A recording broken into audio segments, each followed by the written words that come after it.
The Sum of Their Parts, written by Holdmybeer.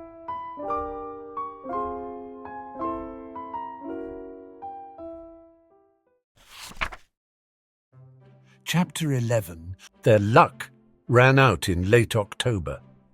Maybe the relative silence from the DMLE had made them lax about security. Maybe they had grown too confident in their own skills. Maybe it was just plain, simple recklessness and stupidity. Molly Weasley's birthday fell on a Monday. As such, she decided to invite the whole lot of the Weasleys and extended family for a birthday party on the 28th, the closest Saturday to the actual day. Harry declined. Very politely and regretfully, but no amount of convincing could change his mind. He trusted the family but refused to be the cause of tension and awkwardness on her birthday, absolutely refused to put them at risk, and while Molly wasn't happy about it, she understood. Hermione and Ron took longer to decide. They had visited often enough without a problem, and maybe that was why none of them thought twice about it. Hermione wavered between the massive piles of books in Grimmauld that they still hadn't managed to go through and an evening of extremely loud Weasleys. Then again, put that way, it was no wonder Hermione elected to stay at home as well.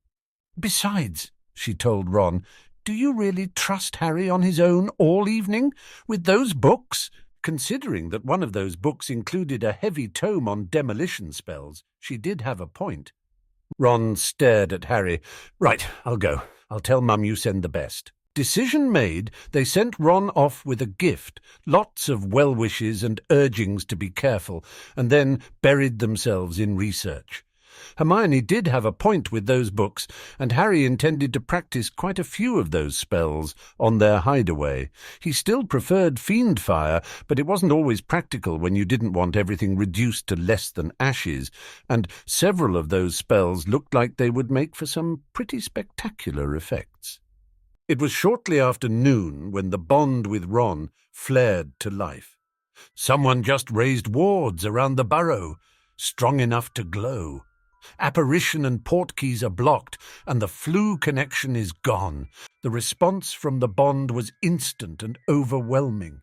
Harry felt the floor fall out beneath him. His heartbeat became a thunderous drum in his ears, and above it all was the immediate, frantic urgency to follow the pull of the bond to Ron.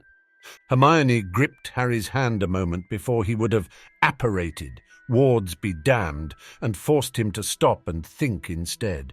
Brooms, house elves, not with those wards. Harry could feel the stillness in Ron through the bond, the abrupt shifts from surprise to anger to worry before it settled as quiet resignation. Well, we always joked that Hermione would find a way to break us out of Azkaban. How many attackers? Harry's mind scrambled to keep up, to find a way out of it, and all he could think of was utter devastation. If they wanted Ron or Hermione or George or any of the others, he would make them pay for that in blood. The strong urge to apparate was still there, and only the fact that he knew what it was now made him able to fight it. Hermione's pale expression and tight grip on his hand left little doubt she was fighting the same. They should be there. They should be there, and everything in him screamed to do something about it. Ron's resignation flickered into determination for a few seconds. I'm counting 6 auras from the window. Dad says 20, according to the wards. I won't let you two get caught up in this too. I need you to get me out of Azkaban, remember? He didn't mention the rest of the family. He didn't need to.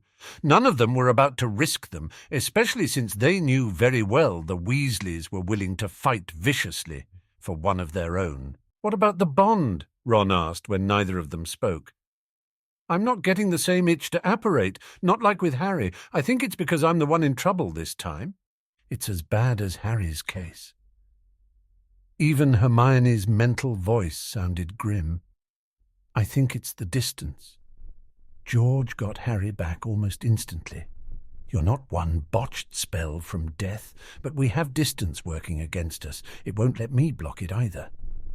I tried. If this was what they had dealt with when he had been unconscious, no wonder they had looked so bad when he finally woke up. No wonder soul magic was banned. Not when Harry could feel those harmless, helpful tendrils of the bond dig in deep and pull until it felt like they were trying to tear his magic out of him in their attempt to make him apparate. "Bloody hell," Ron said, unconscious, echoing Harry's thoughts. "I need to talk to Dad." The bond fell silent. Neither of them spoke. Hermione's grip on Harry's hand was almost crushing, though Harry didn't mind. He squeezed back, and they sat there in silence and waited for news, one way or another. Eventually they felt Ron's presence again. "George is still in Diagon. He wasn't due for another hour. I just warned him and gave the earring to Luna. Even if they search the house, it looks a little like something she might own. They didn't ask if he was surrendering. It wasn't like he had much choice. Dad isn't too happy, and Mum is furious at them. It seems like it was just dumb luck. It was Mum's birthday, and they decided it was worth a try. Everyone here looked as surprised as we were. I don't think anyone sold us out. We were just stupid or unlucky. We'll get you out of there." "Whatever it takes," Harry promised. "I know." Ron sounded a lot calmer than Harry felt, or Hermione looked for that matter. Even a Gryffindor knew when they faced a battle there was no point in fighting. Ron's unwavering faith in them was parts reassuring, parts intimidating, but right now it was exactly what Harry needed. He would find a way to get Ron out of there, whatever it took. He still wanted to apparate there immediately, to burn down the wards in a storm of fiend fire, and to pick apart every last worthless aura he saw, and only Ron's bull-headed faith in him and Hermione's grip on his hand kept him marginally grounded. They brought the head aura out for this. I think they were hoping to get all three of us. Hermione swallowed. Probably. Be careful, Ron. Harry felt a flicker of wry resignation from Ron. "I think that's about to be out of my hands." There was a brief impression of a stunner, and the bond fell abruptly silent. And in Grimmauld Place, the cold fireplace exploded in a furious roar of magic as the Dark Lord Potter lost the last tenuous hold on his self-restraint. "What do we know?" Harry's emotions had run the gauntlet from fury to worry, and back again repeatedly before it had settled for now, on hard determination. The bookcases and lights at Grimmauld had stopped trembling at least. He still paced the room like a caged Nundu, bleeding off restless energy the only way he could. Ron's unconsciousness had done nothing to help. It had only made it worse by taking away what should have been a possible stabilizing influence on himself and Hermione both. The fireplace, now a partially melted mess of soot and cracked stone, had borne the brunt of it. Even now the remnants of Harry's magic still seethed deep in the stones. Ernie had learned the secret to Grimmauld when Harry had been injured. George had let the rest of them in on the Fidelius shortly after. Harry was grateful for that now. Grimmauld was the closest thing they had to a fortress, and right now he wanted a secure, easily defended place to meet and to serve as a bolt-hole if any of them should need it. Only Susan, George, and Dean were there with them for now. They didn't want to risk drawing unwanted suspicions if too many former friends of Harry Potter all had urgent business right after Ron's arrest. "Increased aura activity," Susan reported. "My schedule just got shuffled. I'm due to report tomorrow morning at 6. No orders beyond that, but I talked to a couple of the other trainees. We've all been called in. Different shifts, but they're calling in everything they have." "They're preparing for an attack," Dean said, and glanced at Susan. "They haven't contacted me, but remember White, my junior mentor? He kept in touch after I dropped out." "He dropped out in June too, didn't he? Family reasons? His father got sick with dragonpox. He survived, but they don't expect him to ever recover. White was pretty much ordered to drop that aura silliness and take over as heir." Dean's eyes flickered to Harry. "He flued me right before you called us. The DMLE had just contacted him with an offer to return to aura training, effective immediately. He wanted to know if I'd heard anything." "He was only a few months from graduating," Susan said, doing the mental calculations. "But it's still been half a year with no training, forever in aura terms. They're not just calling in everything they have. They're actively trying to boost the ranks again. Have you heard anything from Ron? He's still unconscious. Hermione looked pale but surprisingly calm. It belied the roiling emotions Harry could feel right beneath the surface of the bond. The Auras brought everyone at the Burrow in for questioning, but Ron's the only one under arrest. George left the shop the moment Ron warned him. They didn't have enough to pin on anyone else. Luna saw him briefly. He looked unharmed, at least. They'll want defences in place before they wake him up then, Susan concluded.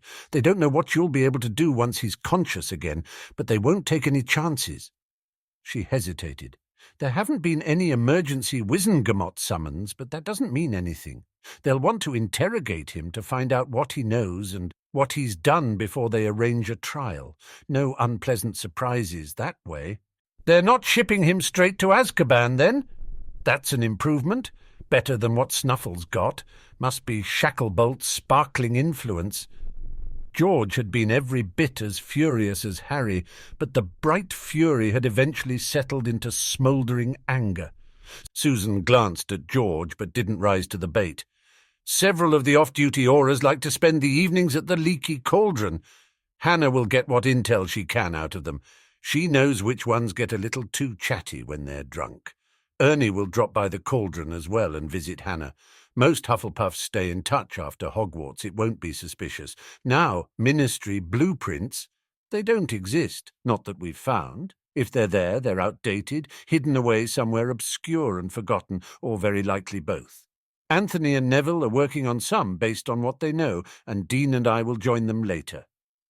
They had little information for now, then, but with some luck they could have a lot more come morning. Harry reined in his impatience and nodded sharply. Right then, we'll meet up tomorrow. I'll let the others know, too. If Ron... Harry paused as Mute appeared, wide-eyed and obviously worried. She handed a folded paper to Harry and was gone an instant later. Harry understood why the moment he unfolded the paper. War hero Weasley arrested, follower of the Dark Lord. There was no picture of Ron himself, but the head aura featured prominently on the front page, in the middle of what looked like a press conference. Harry? He had clamped down tightly on his emotions, but not fast enough to stop the groan of crushed wood as the solid door behind him imploded in a ball of splinters. Not fast enough to stop his cup shattering with a sharp crack. He placed the paper on the table, the headline so big that all of them could read it easily. The story just broke. He had hoped the Auras would keep it a secret, so they would at least only be up against the DML. He should have known better. With everyone in the wizarding world aware of it, everyone would be waiting for his move. Everyone would be watching for anything out of the ordinary. Bloody hell. Hannah and Ernie brought news early Sunday morning, none of it any better than the Prophet had been. Ron was still unconscious. True to Hermione's word, it had taken dreamless sleep for them to get any rest at all, and Harry's patience was rapidly flaying. Hermione was little better. Tom says the atmosphere in the cauldron felt like during the first rise of Voldemort. Hannah, with her hard, grim expression, was a world away from the cheerful, tolerant and occasionally bull-headed girl who was learning the pubcraft from her great-uncle Tom. Oh, gossiping like a bunch of old biddies like always, but they startled every time the door slammed open a little harder than usual. Indecisive old biddies. Ernie added. Bloody hell, I heard them change their minds more often than Fudge did. They agreed with whoever argued the loudest at any given time. Nobody wanted to be the odd wizard out. Hannah's expression tightened. Wouldn't want the wrong opinion to get back to the wrong person. As far as I could tell, they were more worried that the off-duty Auras would think they sided with a Dark Lord than they were that you might take offence. Harry didn't particularly like the thought of a world where people were more worried about the Aura's reaction than that of a Dark Lord. On the other hand, he didn't particularly like the thought of being the sort of person feared like Voldemort had been either. Lose-lose either way. Honestly, it was less about the offence and more about what you might do after Ron's arrest. Ernie sighed and leaned back in the couch, sinking deep into the cushions. Genuinely worried that the auras might decide they'd be wizards of interests if they said the wrong thing, sure. But everyone knows the Ministry has Ron. Everyone knows you're going to get him back or wreck the place trying. Nobody wants to get caught up in that. People haven't forgot about the name the Prophet gave you, and nobody wants to be anywhere near the Fiendfire Lord when he decides to retaliate. You've proven you're powerful enough to be a threat. Nobody's likely to forget that any time soon. The off-duty auras kept an eye on everything, Hannah added, more so than usual. Everyone will be watching. Every aura, every hit wizard, every guard at Gringotts. Everyone. His mug was trembling again. Harry took a slow breath. Let it out again, forced the roiling magic back under control. For all that everything in him demanded, he let it run wild and free and make them pay for targeting Ron. Company helped, they had found, made it a little easier to resist constant gnawing sense of wrong. Harry had not been left alone for a moment since Ron's arrest. If it wasn't Hermione, it was Neville or George, never more than an arm's length away. "When did they decide backing me into a corner was the smart thing to do?" he muttered, just a little bitter. "They didn't," Hannah said bluntly. "But nobody ever accused the common witch or wizard of common sense, because that was just the way to deal with a fiendfire-happy Dark Lord. Arrest his friend and back him into a corner with no way out but fighting, because that was just brilliant planning. Bloody hell! Harry didn't expect to hear from Susan until sometime that evening after her shift was over, but she did send him one sharp, crystal-clear thought shortly after Hannah and Ernie left. They found out about the mark. They expect you to attack. Ministry will be a fortress. It wasn't a surprise. That still didn't make the news any less unwanted. Lord Potter, do not expect to need a solicitor. They may allow him a trial to satisfy the word of the law, but the outcome is given. Augustus Brookstanton. Brookstanton's letter arrived in the mid-morning and did not mention the word Azkaban. It did not need to. That piece of news was no surprise either, though Harry appreciated the warning. What I've come to expect from the Ministry at its finest. Harry's response was short and to the point, and did not warn Brookstanton to stay away from the Ministry for the foreseeable future. That, too, did not need mentioned. Shortly before noon, Ron was pulled abruptly out of unconsciousness and straight into the haze of Veritaserum. With less practice, there would have been nothing they could do. Harry, with his miserable skills at occlumency, would have had a problem. Ron, though, with a far better organized mind and with significantly better skills than Harry, according to Hermione, he slipped easily from unconsciousness past the haze of Veritaserum and into the clear sharpness of occlumency instead. Harry felt the brief, relieved presence of his best male friend. Then the feeling faded as Ron focused on his own mind and the connection with Hermione. Harry was not the person to rely on for that sort of thing. Repeated practice had taught them that. Hermione stilled in her chair, eyes closed and expression blank, and Harry settled in for a long wait. It was close to 2 hours before Hermione stirred again. Harry had watched over her the entire time. Grimmauld was safe, but he didn't want to risk anything that might break her focus. A brief thought through the bond with their friends warned them not to contact her, and a few softly spoken words kept Mute out of the room. He wanted to pace, he wanted to fight, he wanted to burn off the magic right beneath his skin. He wanted to hit something and not stop until his knuckles were raw and bloody, but in the end he merely stayed on the couch, restless, silent, and very careful not to break Hermione's focus. His hands had started shaking after the first hour of enforced stillness. Half an hour past that, and endless, vivid visions of the Ministry ablaze had started to pass before his eyes. The fountain as a bubbling pool of molten metal, the Wizengamot chambers filled with chairs burned to cinders, so delicate that a breath would turn them into dust, a line of faceless auras that fell one after the other to a fiendfire snake the size of a basilisk. He would see those visions come to life. One way or another, the Ministry would burn. Eventually Hermione stirred and took a deep, unsteady breath. Harry reached out to hold her hand, and he felt the tremor in her muscles from 2 hours of perfect stillness. Physically, he's fine. They just returned him to his cell. They noticed the mark and know it's dark magic, but they have not attempted to use it yet as far as he knows. She swallowed. No bruises, no accidents on the way back. No attempts to get even so far for the Auras that died at Knott Manor and at Potter Cottage, all of whom had died at Harry's hands, but he doubted that would have mattered much if someone wanted revenge. "We decided there was no point in lying," Hermione continued. "We would slip up eventually, and they might even have learned something from his answers. We decided it was best not to answer at all." He didn't speak, not once. Her hand tightened around his own. We don't think they will get permission to use unforgivables, not yet at least, not when all they can really pin on him is the dark magic from the mark, but we should be able to withstand that as well, and it's not trusted with prisoners who are immune to Veritaserum, and certainly not if they use the Cruciatus too. Hermione's breath hitched, and Harry was at her side in a heartbeat. Then his world narrowed down to the bundle of bushy hair and trembling figure in his arms as Hermione broke down into quiet sobs.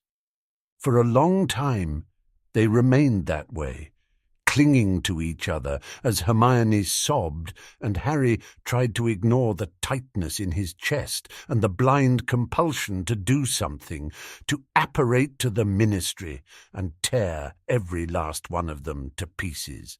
As Hermione fell silent, Harry risked a thought to Susan.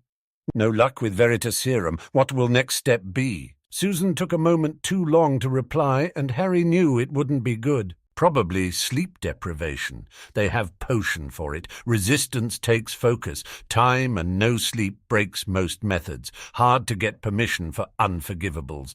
Potion counts as medical. No laws against it. One more thing on the long list of things wrong with the wizarding world. How can they not have laws against that? He demanded.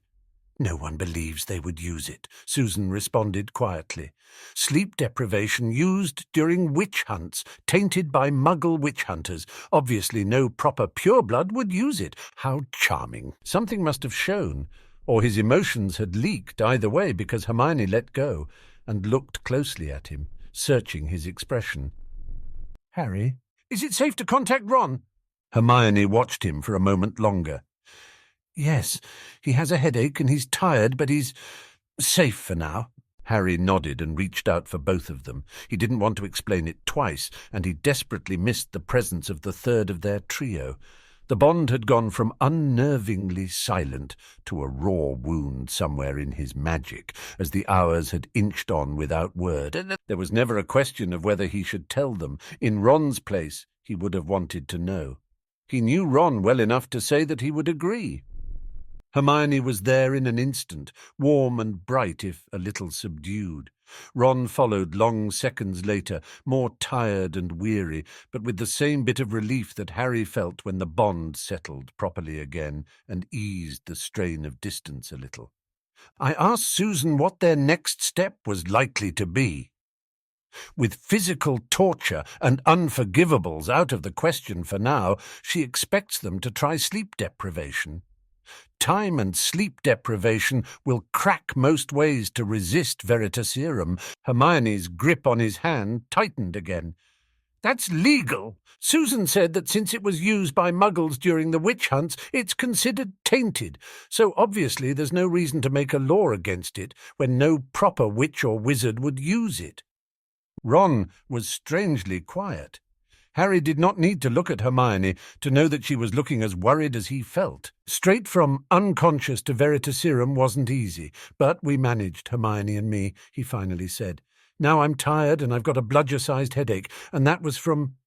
What, 2 hours? I can't manage occlumency after a day of no sleep, never mind several. Hermione began and cut herself off. Ron and Harry stayed silent. They both knew the signs of Hermione's mind hard at work, although Harry suspected Ron had already reached the conclusion Hermione had just arrived at. "The bond takes focus, too," she said instead. "Less than occlumency, but it'll fail too.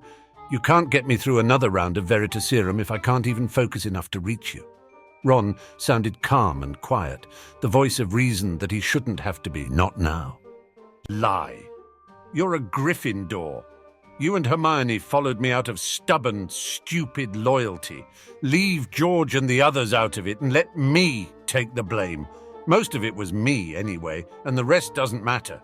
It's not like they can sentence me twice to the Vale. They won't believe me, Ron told them bluntly. They know I can resist it now. They'll wait until they're absolutely sure I have no way to block it. 2 days, then? 3? Hermione asked grimly, hopefully. Ron fell silent. We could be wrong, you know. Ron didn't sound like he particularly believed it. Neither did Harry and Hermione. Yeah, Ron admitted at their silence. That's what I thought too. These are the best plans we could make, as detailed and as accurate as possible. Neville, Dean, and Anthony arrived with a stack of parchment some 20 sheets tall. Susan was still at work, and Hermione was focused on Ron, but they could go over it together later. It would definitely take a while. Each sheet covered most of the desk, and the drawings were done in what Harry recognized as Dean's artistic hand. A slow flip through the stack revealed most of the floors covered, though some had parts missing, as well as a number of sheets with additional information. Warding, security, the cells. Between the 4 of them, Susan, Dean, Anthony, and Neville knew the layout to a lot of the Ministry, and the parts they didn't know for the most part wouldn't matter all that much. The Department of Mysteries, for one, was little more than a sketch with huge patches missing, but Harry had no intentions of going anywhere near that place again. The DMLE was drawn out in great detail, as was the atrium and several other floors. Harry nodded slowly. Excellent work, all of you. Thank you.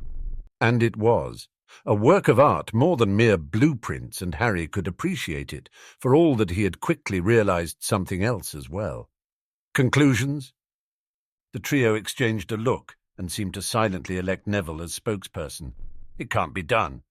Voldemort managed. A little too bluntly put, maybe, but Harry's patience was strained already.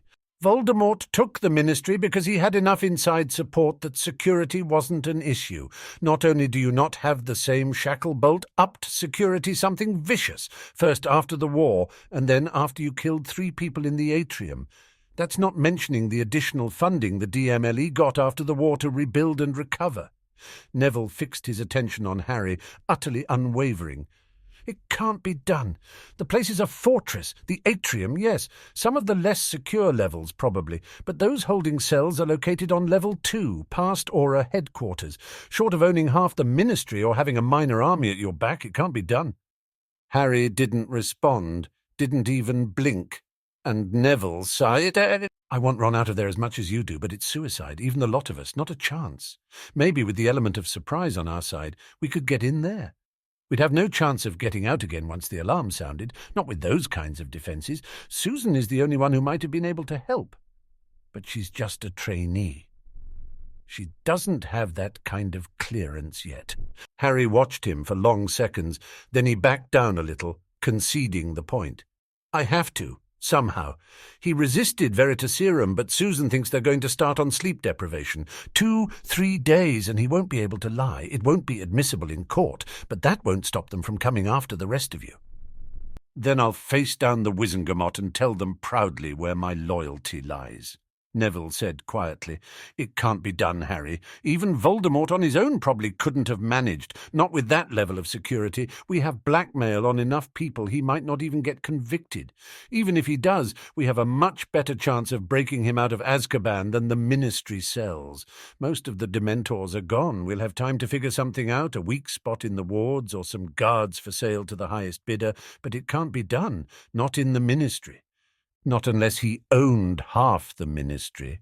Not unless he had the minister's ear.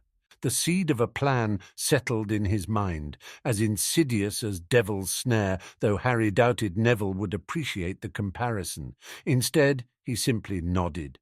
All right, I'll look through this. Thank you again, all of you. Anthony didn't have the experience with Harry's usual plans to recognize the fleeting look for what it was. Dean looked suspicious, and Neville didn't speak out loud, his expression utterly blank, which told Harry everything he really needed.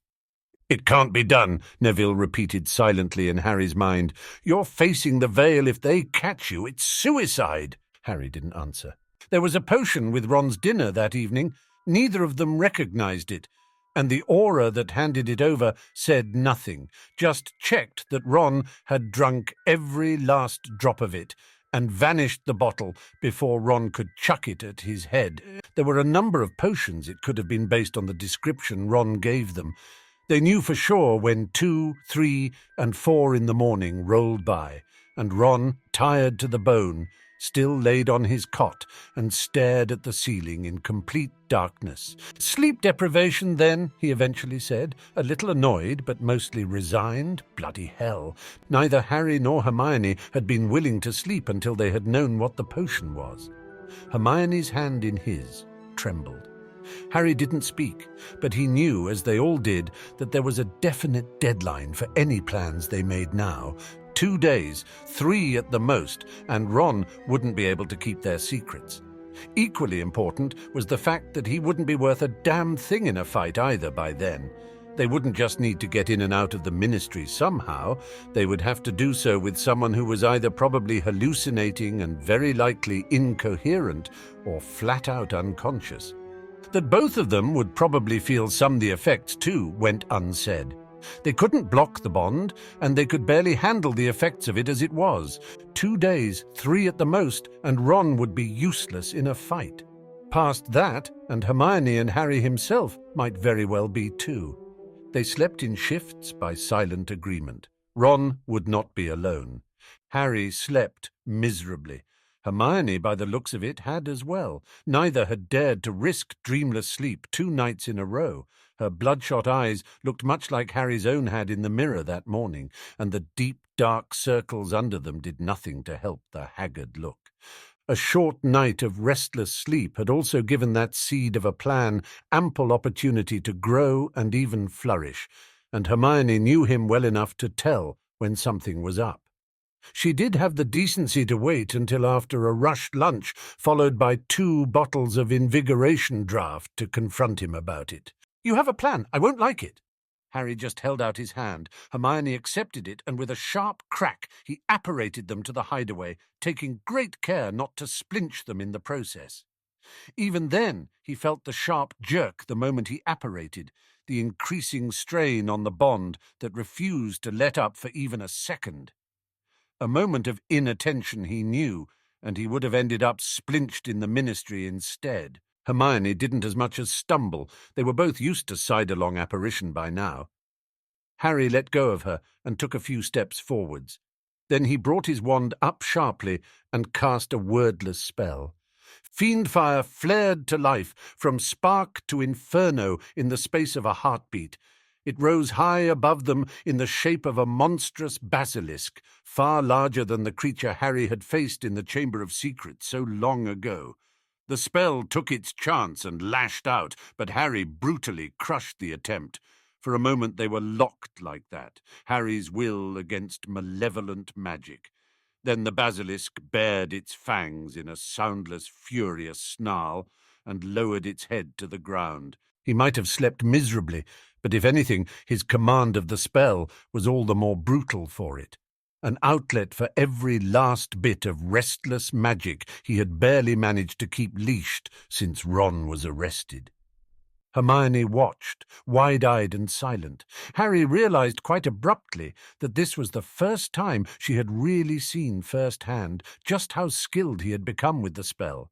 With the Elder Wand, if I hadn't destroyed it, maybe that could have been enough to tip the odds in our favor. It was supposed to be unbeatable. For all that, it didn't help Grindelwald or Voldemort or even Dumbledore in the end. It was a malevolent, insidious thing, but the one spell I used it for, even my Holy Wand couldn't have matched it. I could have taken on the world with that thing at my command. It did a very good job trying to convince of that, at least. Hermione turned to look at him, about to speak. Then she glanced back at the Fiendfire basilisk and stayed silent. I suppose it comes down to how intelligent the vow is. Will it understand my intentions and kill me before I can cast the spell? Harry continued when Hermione did not speak. We can't fight our way to Ron. You all agree on that. The only way to take the Ministry is if you own most of it or have the Minister's ear. Shacklebolt can't be bribed, but he can be made to listen to reason. Ron, safe and unharmed, or the utter destruction of the Ministry and everyone in it. I intend to make that spell powerful enough that it would gut the Ministry, even without being continually fed by my magic. If I lose control of it at that stage, it would kill all of us. The two of us would be too close to have time to escape. Ron would be trapped in his cell. Once cast, nothing will stop it until it's forcibly contained or runs out of magic. Not my death, not my loss of magic. If there is a genuine possibility that my spell would kill you or Ron, and that it would be too late to stop it once I've cast it, would it stop me from casting it in the first place? Not if I allowed you to. Hermione did not even have to think about the answer. Then again, they had spent a long time getting that vow just right. She wouldn't be Hermione if she hadn't considered every possibility. The Ministry has exceptionally strong wards. Even with the amount of magic you feed into it, it would break itself on the wards, I think. It would burn the Ministry to ashes, but it would drain itself before it got through the wards. I think the basilisk snarled at Harry again, malicious intelligence burning bright in its eyes. An equally sharp, vicious command brought it to the ground again. A second of inattention would be enough to lose control. A second of less than perfect focus. Harry understood why Fiendfire had such a horrific reputation. He understood exactly why it killed its wielder more often than not. The force behind the spell was overwhelming, a wall of sheer raw fury that bore down mercilessly on his mind. Only his experiences with Voldemort's possession and Imperius had seen him survive his first attempt at the spell. You'll start another Great Fire of London if you get this wrong. If the wards can't contain it, with fiend fire rather than ordinary fire... She didn't finish the sentence. 100,000 dead if everything failed. Probably more. Every last one of them by his magic, far more than Voldemort had caused, even during 2 reigns. Less, perhaps, than Grindelwald, but that man had the backing of a world war. Less than Grindelwald wasn't much of a comparison. I know. Hermione stared at the basilisk for a long time. Whatever went through her mind, she didn't share. You intend to blackmail the Ministry. It's a gamble that no one will attack you on sight. Most of the Aurors might be intelligent enough not to, but not everyone will. She swallowed. You will need your full focus on the spell. You know what happened at Knot Manor when you split your attention between Fiendfire and your shield? I can't hold a Protego Horribilis to protect myself, much less one big enough to protect both of us. I'd ask you to stay home if I thought you would listen, Harry admitted. You would, Hermione sighed. I can manage a physical shield to cover us both. Long enough, hopefully, that someone sees sense and ceases the attacks. Does Ron know? I haven't mentioned it yet. I wanted to see what you thought first. Hermione nodded. The others? No. Harry had already considered it. It's not a straight-out assault. We just need to hold our ground long enough to get the Aurors and Shacklebolt's attention. More people means more distractions. More people to defend each other, but more people to get hurt or killed too. More people to die if he got it wrong. We're all walking out of there, or none of us are. I can't stop you, but I can order the others to stay away. If they expect me to act the part of a lord, they better be willing to accept those orders too. Hermione fell silent again. I'll talk with Ron. We need to make sure everyone we care about is out of there. We need to warn Mr. Weasley. Anthony and Susan too. And Percy. We need to consider every angle. I wasn't about to charge off right now, Harry objected half-heartedly, and got a pointed look for his efforts. Yes, you were. Hermione took a steadying breath. I'm just as affected by the bond as you are, Harry. We need to make sure we have everything covered. I know we're on a deadline. Today is too fast. We'll die if we rush in like that. Tomorrow, then. It was not a question. Not really. Ron was running out of time, and Harry could feel the same strain on himself. the temper and the recklessness and the visions of fire and vengeance that never went away. Harry was stubborn, but he had known the moment he felt the full force of the bond for the first time that it would wear him down, slowly and relentlessly. It was just a matter of how deranged he would be by the time he broke. Halloween. For better or for worse, everything seemed to come back to that day, and if he failed, it seemed appropriate that it should end on the same day it started. The day of his parents' death, the day of the troll that forged their friendship, and the day of his vow. "We don't have much choice, do we?" Hermione agreed quietly.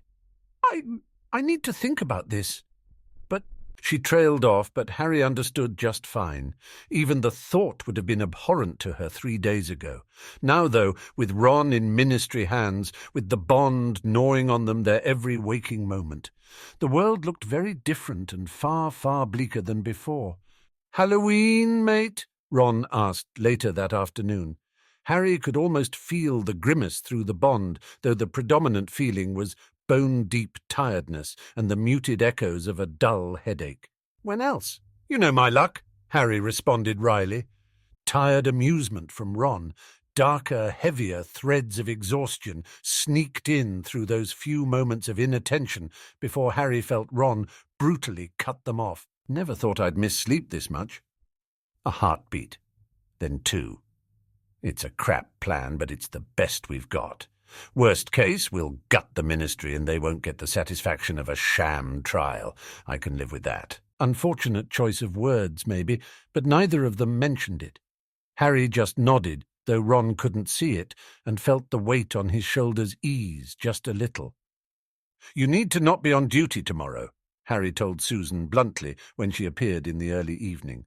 Hermione had spoken to Anthony through their bond and Arthur Weasley by way of George already. Harry wanted to talk to Susan in person. She was the one most likely to object to his plan. "I can't," Susan answered just as bluntly. "If you attack and I'm mysteriously sick that day, it will be too suspicious. I'm already on shaky grounds, being a former student of the DA that was run by the Dark Lord Potter. I won't be of much use to anyone if that happens." Harry's patience, somewhat unpredictable at the best of times and worn paper-thin by Ron's capture, took that moment to snap. Something behind them shattered with the sharp crack of splintered glass. "I'm going to negotiate Ron's release by the use of live fiend fire. Forgive me if I don't care in the slightest how suspicious your absence will look."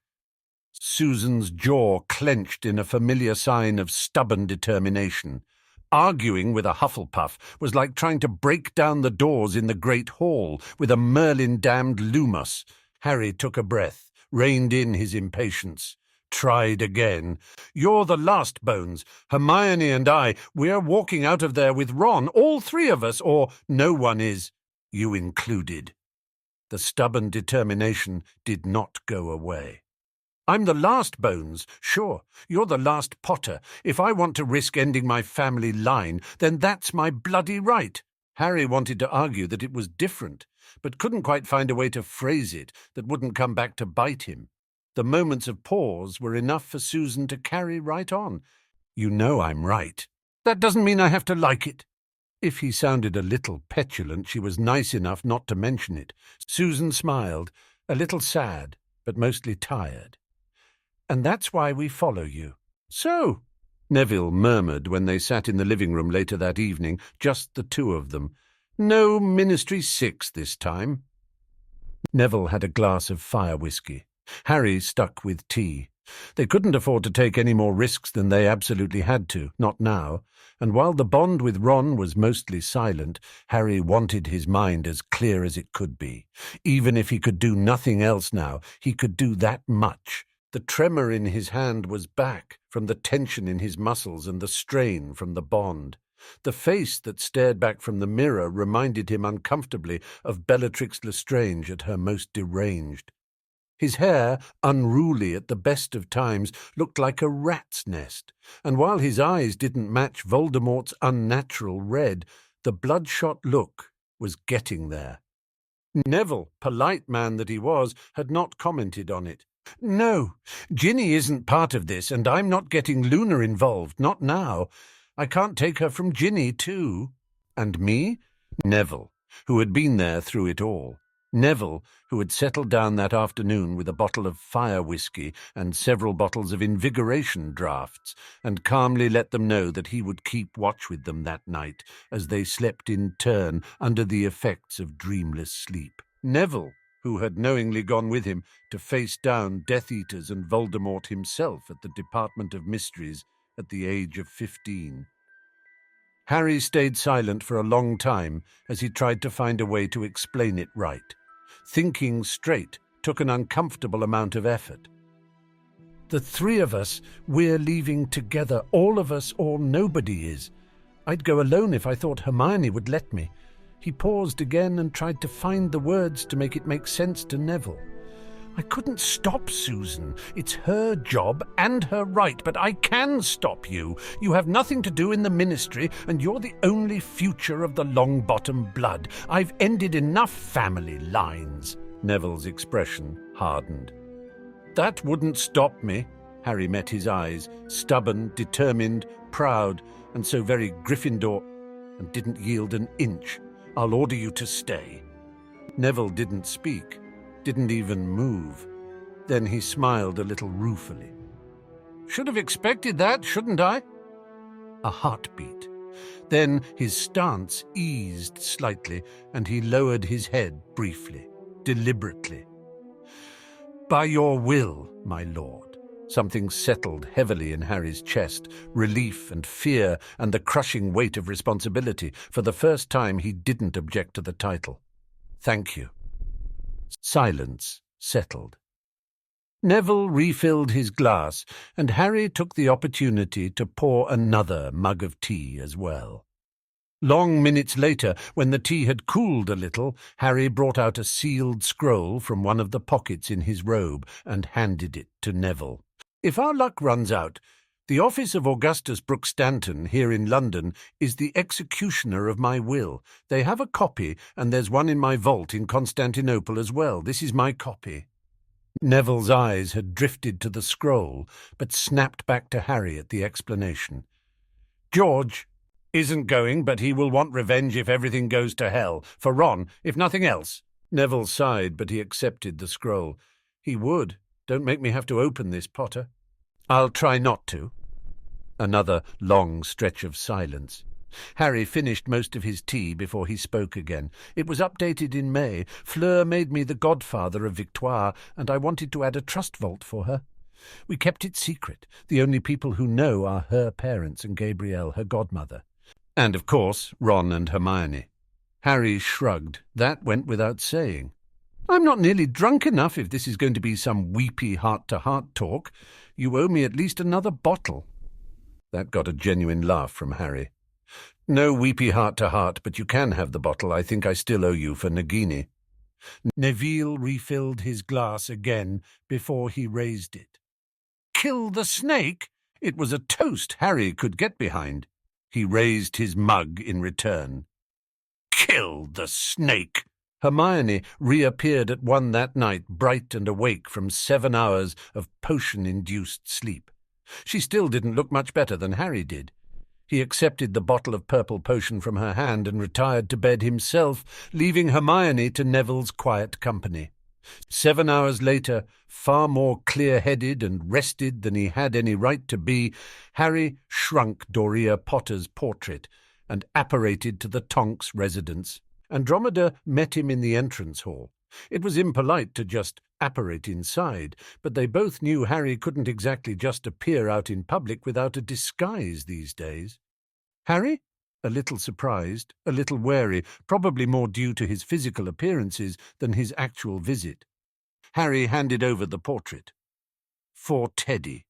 There aren't that many of the black blood around, and even less we'd want anywhere near him.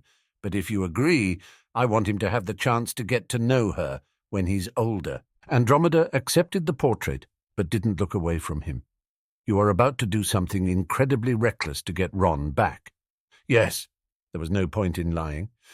You don't expect to survive. Harry hesitated. I know I'm taking a risk. I expect it to be a possibility." Andromeda was silent. Then slowly she nodded. "Try to remain alive. I would like my grandson to keep his godfather." "I'll try." It was all he could promise. Andromeda understood. They had agreed to meet in Longbottom Manor, which, unlike Grimold and the safe houses, was hooked up to the flue. Neville and Hermione were already waiting when he arrived, and so, to his mild surprise, was George. Neville looked a little tired and a little less alert than usual. There was only so much invigoration drafts could do, which was why Harry and Hermione hadn't wanted to risk them. Neville would be perfectly safe, well away from the Ministry, though. George clasped his arm and held it tightly. "Make them pay." They hadn't shared any details about Ron's treatment, nothing but the bare basics, but George wasn't stupid.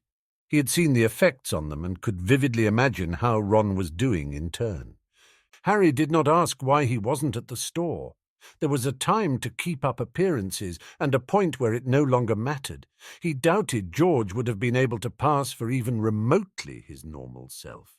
Harry certainly wouldn't have, in his place. Neville planned to return to Grimold, and George obviously planned to stay with him. To wait for news went unsaid. One way or the other, George let go and clasped Hermione's arm, just as tightly. Neville moved closer in his place. For a moment they stood there, neither entirely sure what to say. Finally Neville moved, gripped him in a tight, fierce hug, and had let go again before Harry could respond. "George has the right idea." Neville's voice sounded a little gravelly and utterly unyielding. "Make them pay." Then he moved on to Hermione, and a slightly longer, less ferocious hug. Finally he stepped away from the fireplace along with George, and Hermione took a steadying breath. "All right, then." All he felt from her was fiery, proud, stubborn determination, and Harry loved her for it. He sent a brief flare of love and trust and reassurance to her and Ron both, and then he cut off both bonds as completely as he could with circumstances as they were. He trusted Hermione with his back and the bond with Ron. They could afford no distractions, nothing to break his focus once the spell was cast. The chaos of the atrium alone would be enough to deal with. Harry wrapped his mind in memories of their time in the hideaway, of Teddy, of their bond, and the sheer wonder of having family. Then he raised his wand and cast his Patronus. Prongs leapt into being and danced a few steps across the floor on shimmering hooves before he turned to look at Harry. "Kingsley Shacklebolt," he instructed it. "Minister Shacklebolt, I have just arrived in the atrium. Consider it in the best interest of the imminent survival of your ministry to meet me there." Prongs tossed his head and vanished in a blur through the wall. Harry picked up a pinch of flue powder and threw it in the fireplace.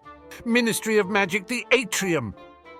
The flames turned green with a surge of magic, and he turned to Hermione and held out his hand. "Together?" he asked. "Together," she said, and took it. It took several long seconds before anyone recognized them. Someone arriving by flue in the middle of the morning was common, after all, and hardly worth a second look. They hadn't bothered with disguises, which meant no glamours to alert the auras either. Harry spent those precious few seconds to cross the atrium to near the Fountain of Magical Brethren, Hermione at his side, and to get a good look at the people around him. Security to one side, the golden gates wide open up ahead, and auras lingering right inside those doors, fireplaces to each side, the fountain behind them, and the visitors' entrance at the far back. There were people, enough to be a crowd, but not quite enough to be called crowded, and there was a reporter lurking around near the golden doors. Harry didn't recognize the man, but he had a photographer with him, and paper and quill sticking out of one large pocket. Hoping for a scoop, perhaps, the ministry had Ron, and that made the place a likely target when Harry acted. It was a stupid place to be, but no one had accused the Prophet's reporters of being overly cautious people. If the whole place didn't go up in fiend fire, Harry supposed the man would in fact get the story he was looking for, and probably even more valuable, the first photos of Harry after he became a Dark Lord. After 2 days of merciless pressure from the bond, he even looked the part. One of the auras caught their eye, and several things happened at once. Fire sparked to life above Harry's hand, just as recognition made the man's eyes widen. Then a solid bronze shield slammed into place in front of them, courtesy of Hermione, and Harry breathed life into his fiend fire spell. Life, magic, and 2 long days' worth of fury, fear, and relentless stress from their bond. A horntail rose behind them as a wall of fire with the roar of dark, infernal magic, and the atrium was thrown into chaos. A swipe of its tail cut clean across the fireplaces on one side to cut off departures. A ferocious blast of fire incinerated the fireplaces on the other side and stopped any arrivals. 2 wizards who had been waiting there died instantly. A third managed a few steps before he screamed and was caught up in the inferno too. Then, with almost calculated spite, the dragon rested one massive paw on the fountain and reduced the statues to less than ashes. The whole thing had taken less than 10 seconds. Someone screamed.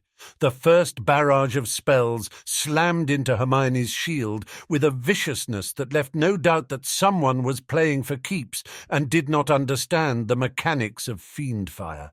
The dragon roared and drowned out the sounds of screams and running, of spells and destruction, and its neck stretched unnaturally long to reach the closest of the fleeing crowd.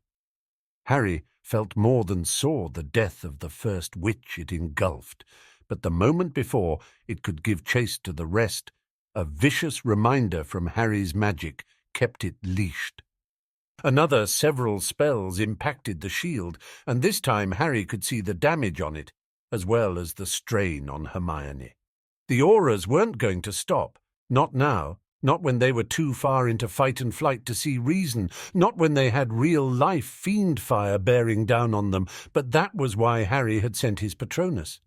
Before the third barrage could hit, his gamble paid off. "Stop!"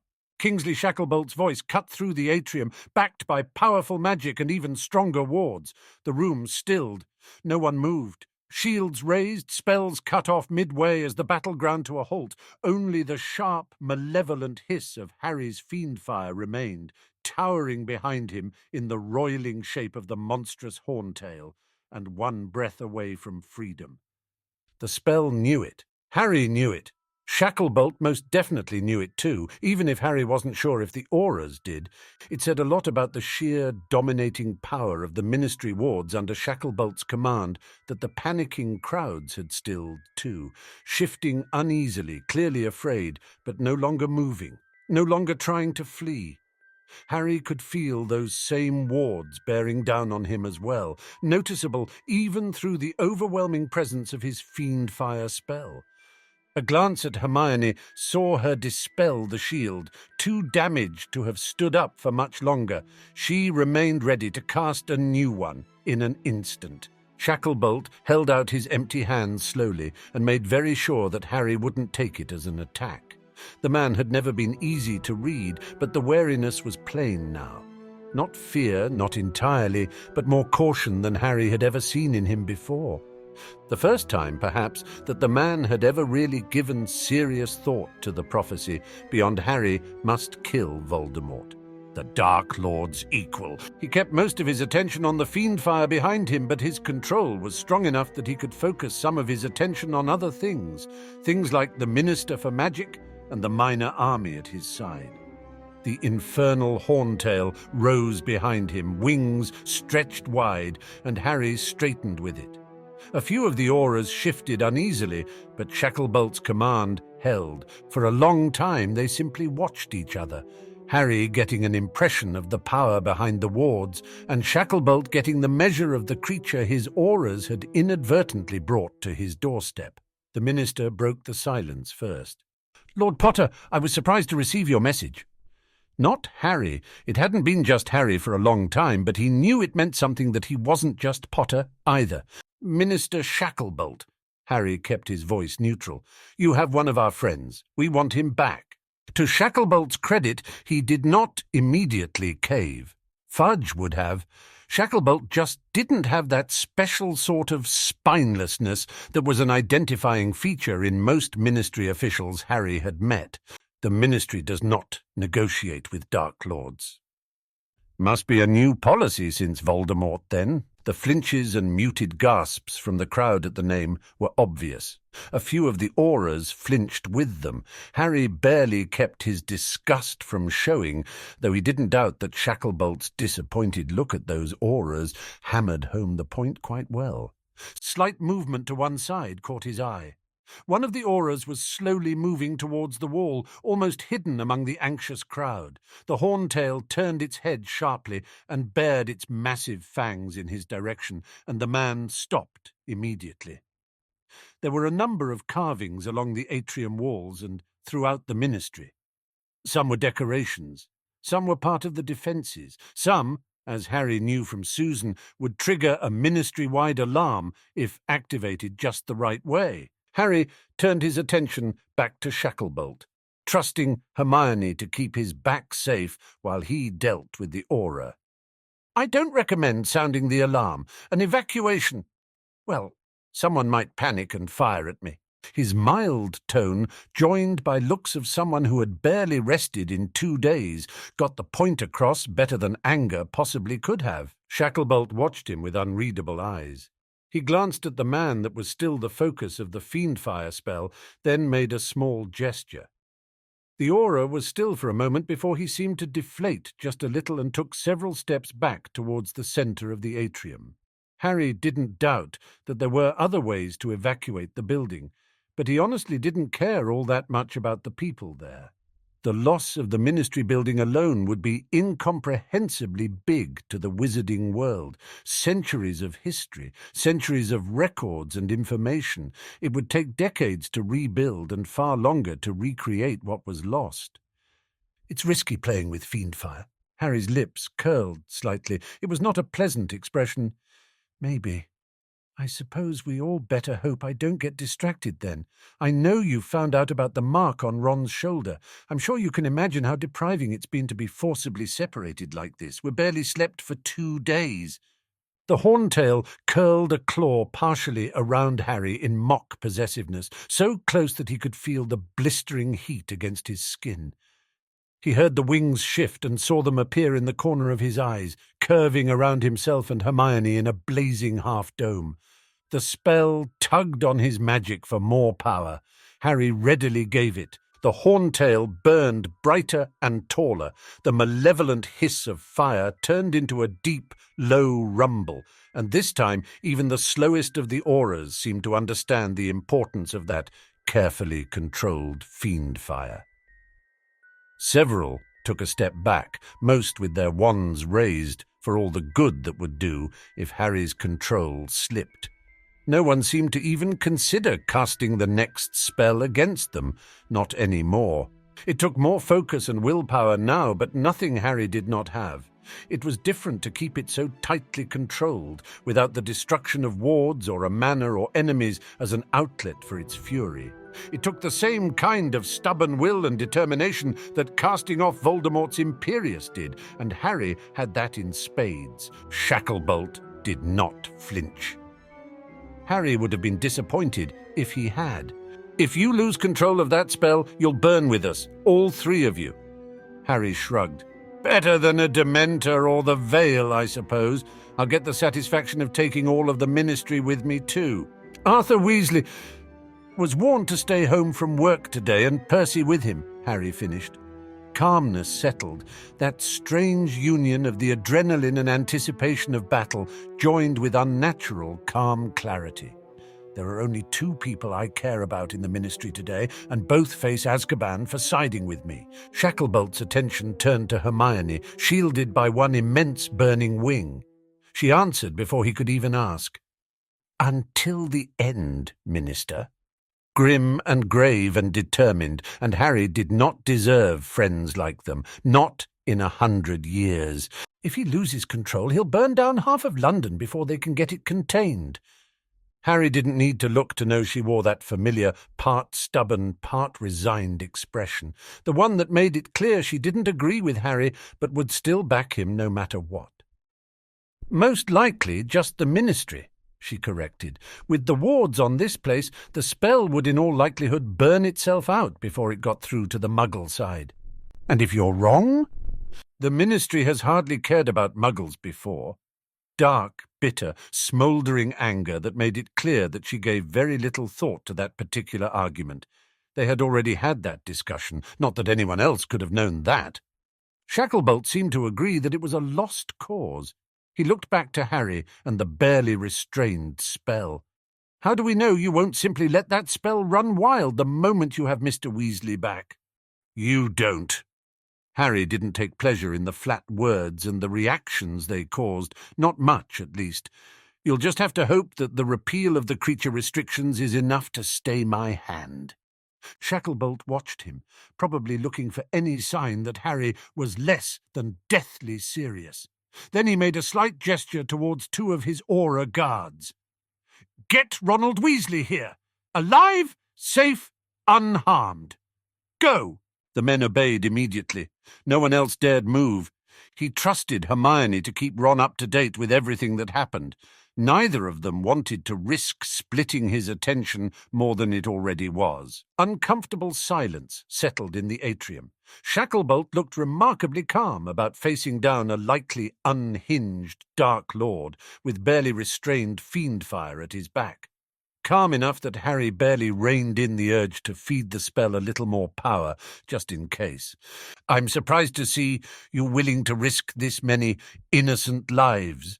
I suppose I'd be less inclined to do so if more than just a token few had fought with us and not left it to schoolchildren to stand up to Voldemort." The slight flinch from the crowd at the name was expected this time. Harry ignored it. "Might makes right, Minister. I'm simply using the Ministry tactics I learned at Hogwarts." "Under Albus Dumbledore? I find that hard to believe." Shacklebolt's voice could be mistaken for idle curiosity. Knowing how much the Minister admired the former headmaster, Harry was genuinely impressed. The man was smart enough to know that disapproval would do nothing too. They just reached Ron. Harry gave no indication that he had heard Hermione's message, and every bit of tension and unnatural calm remained in his body.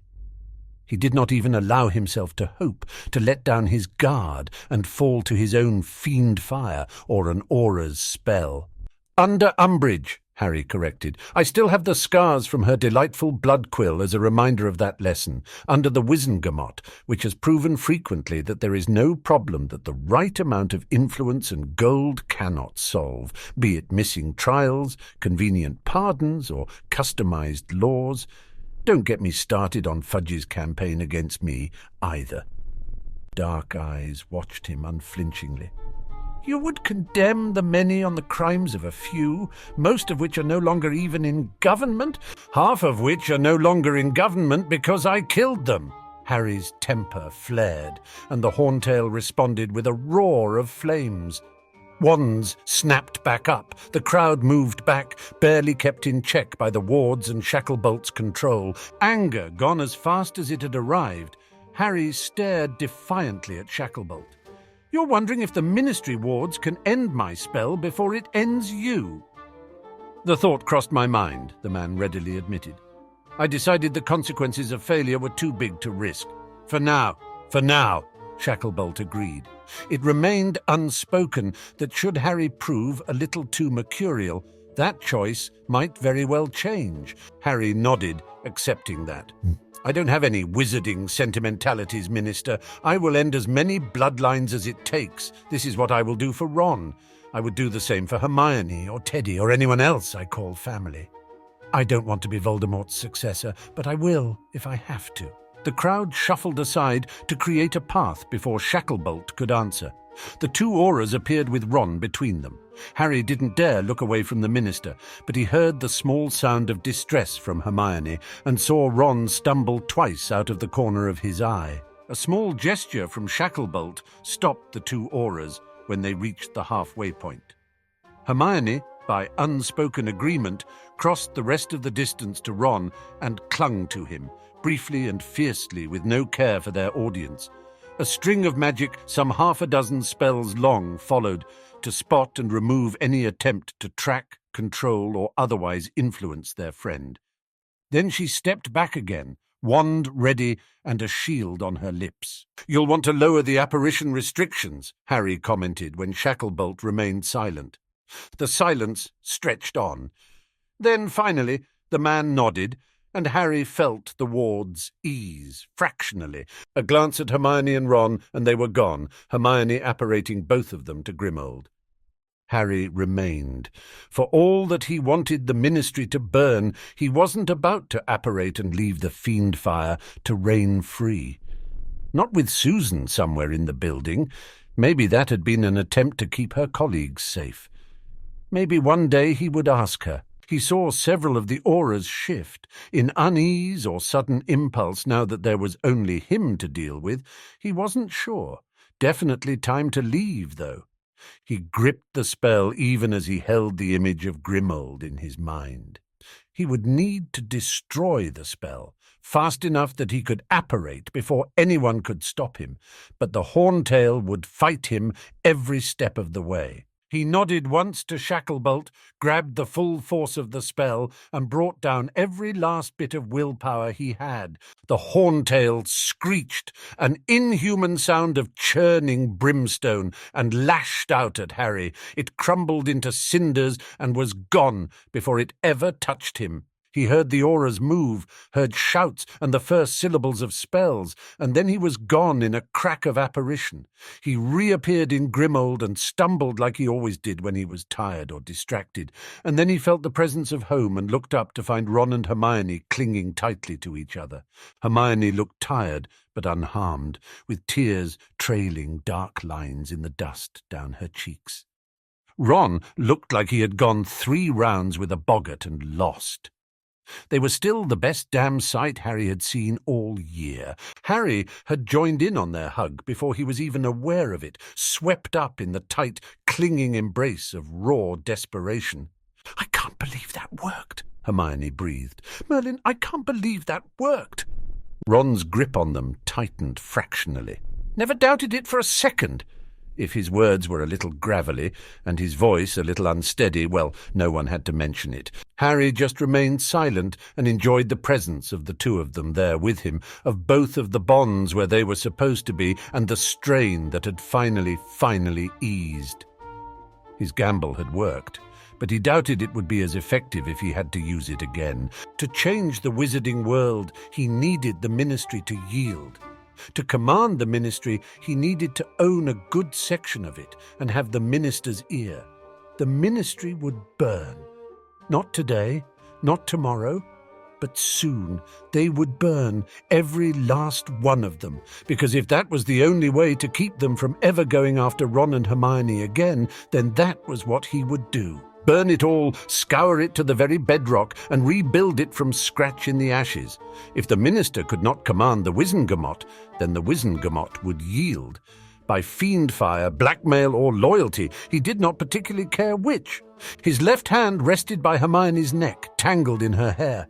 His right had a tight grip on Ron's shoulder, silent reassurance that he was there, that they had him back for good. "They will burn," he vowed quietly. "Every single last one of them will burn for this." Hermione's breath hitched. Then her grip tightened, and she looked up to meet his gaze, stubborn and furious and defiant through bloodshot eyes and ash-grey skin. "They will burn," she agreed. "Every single last one of them," Ron finished, low and hoarse. "Every single last one." Neville was somewhere behind them, and so was the sense of George's magic. But for now, all that mattered was Ron and Hermione and the bond that had finally eased. A Dark Lord needed gold and magic and followers. Maybe it was time to take up some of those thinly veiled requests to swear allegiance to him. Epilogue. 8 years later. Minerva McGonagall leaned back in her chair in her private office with a tired sigh. The Hogwarts letters for the returning years had long since been delegated to Phileas Flitwick as deputy headmaster. The first year, letters Minerva still insisted on overseeing herself. Alone, in the quiet of her office, without the constant commentary of the many portraits in the headmistress's office, she liked to have an idea of her new students, to feel that little delight at every muggle-born name, another child to introduce to the magnificence of magic, another child to see grow into their own and take on the world beyond, and to have the chance to see the addresses. Potter's case had taught them that, at least. Now the Hogwarts letters had gone out. All but one, Edward R. Lupin. The guest room by the library, Delacour Summer Residence, Fréjus, France. She'd been a little displeased at the address. What 11-year-old child in their world would not be home on the day of their Hogwarts letter? That simply wasn't done, not on such an important day. But that was not why she had put it aside. She had known this day would come, and even now she still wavered. It was not his werewolf father that was an issue. They had 4 werewolf students, as well as 2 part vampires and several others of mixed blood, and all of them were a delight to teach and hardly more trouble than any other student. His godfather, though, someone knocked once, sharply. The ancient door opened, and Phileas Flitwick stepped inside without waiting for a reply. He seemed to know exactly what he would find, as he glanced at the letter on her desk, then gave her a pointed look. "You would be a fool to deny him a place," Flitwick told her bluntly. He didn't bother to even mention Lupin's name, which removed any doubts she might have had that his visit was a coincidence. "Beauxbatons already sent him a letter, with Fleur Weasley's oldest due to start there in 2 years. He won't think twice about accepting." Minerva's lips thinned. "I am surprised to hear that our esteemed French colleagues have begun to recruit their students in England." Flitwick snorted. "Just the one. Think like a Slytherin, Minerva. He's a valuable commodity." "He is a future student, not a commodity." Flitwick made a small, dismissive gesture, clearly not caring all that much. "Student, then. A student under the protection of a Dark Lord. Lupin's presence buys you 7 years of insurance. It matters less for Beauxbatons, perhaps, as Potter has no designs on anything abroad so far, but the fact remains.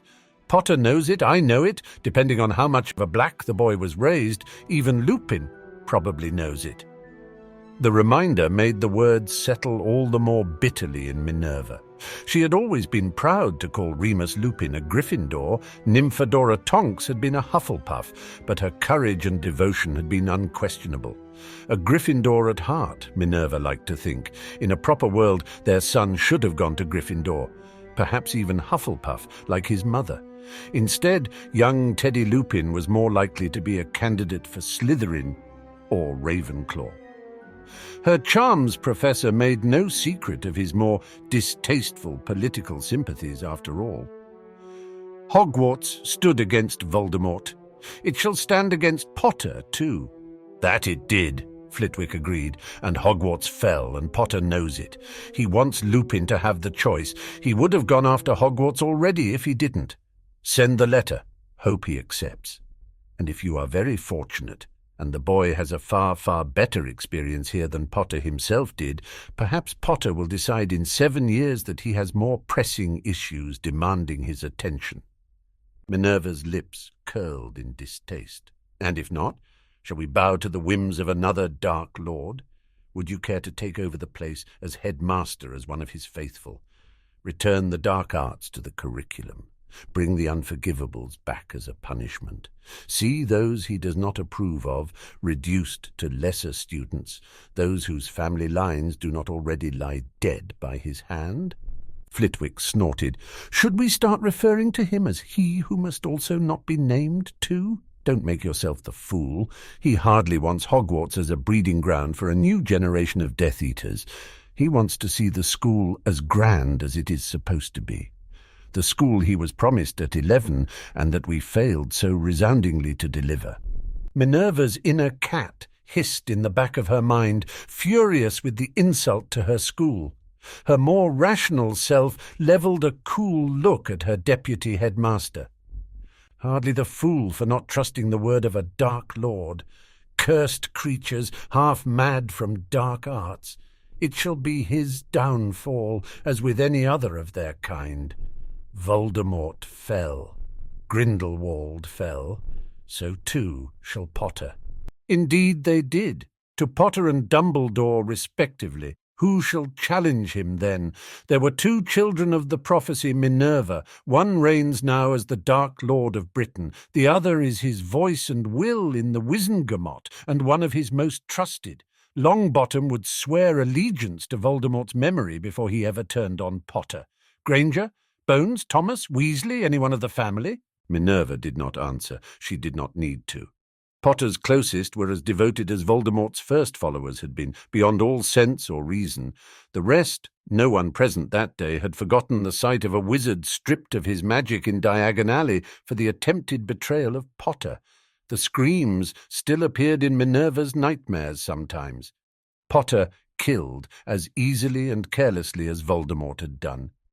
The worst among his victims, though, those he seemed to prefer to keep alive, subject to a number of horrifying spells that could only be a product of a black mind.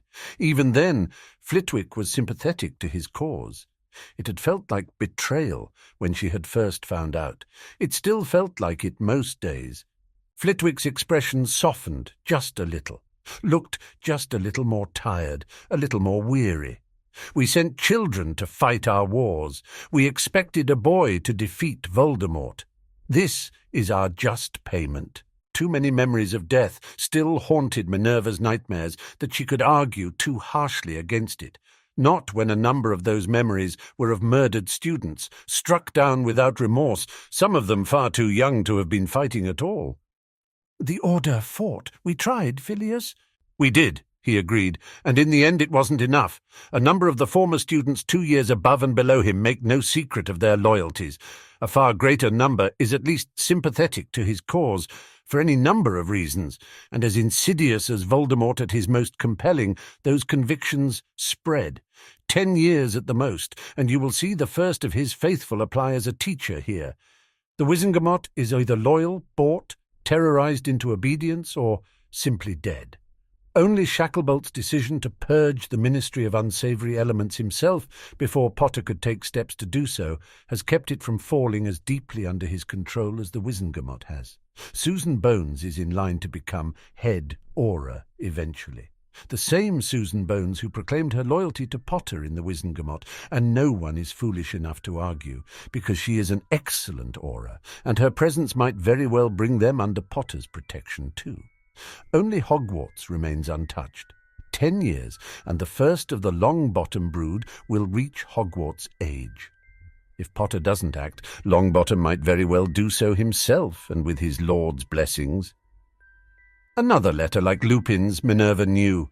Another decision to make a decade down the line, far closer than it sounded. That, and for a number of the years that would follow, Alice Longbottom would simply be the first in a long line of problematic students, and unlike Lupin, Beauxbatons was unlikely to be an acceptable alternative to her or her family. Some days she was thankful Albus had not lived to see it. Some days she wondered how different it would have been if Potter had not been the strongest of their kind left standing, if he had not survived his second killing curse.